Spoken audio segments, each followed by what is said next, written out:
point, la question mérite de trouver, au-delà des condamnations et des indignations, des réponses fortes pour renforcer le sentiment de sécurité chez nos compatriotes.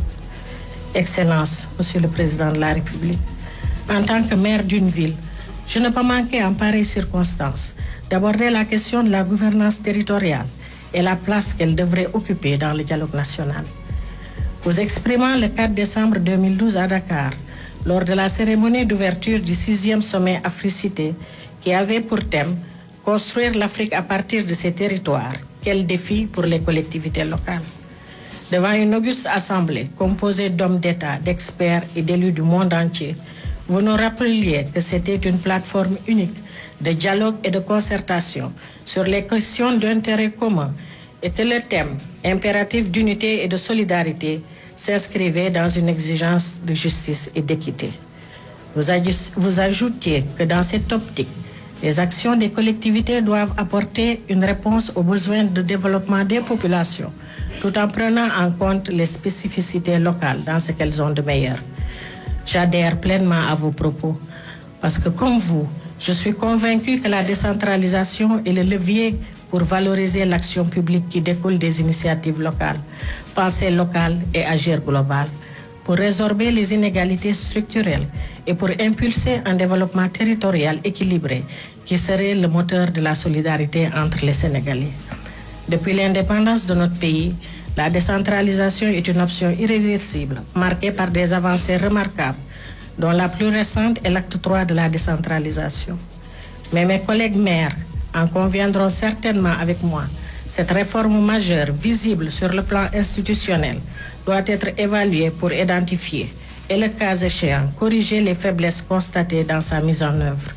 Sans prétendre à l'exhaustivité, les associations d'élus locaux le feront mieux que moi. Vous me permettrez de citer quelques-uns des sujets à traiter au cours de ce dialogue.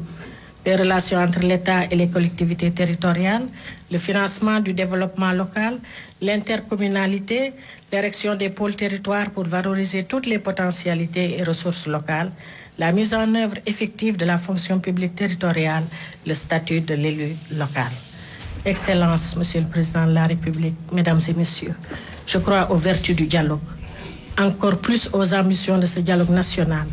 Mais nous ne le réaliserons pas sans une confiance réciproque, débarrassée de préjugés, de méfiance et de tensions politiques.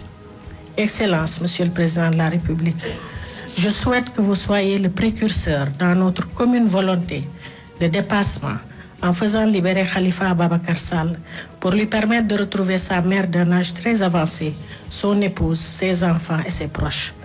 Je souhaite que nous soyons collectivement, par notre dévouement pour notre pays, par notre sens des responsabilités et par notre esprit d'ouverture, à la hauteur des enjeux.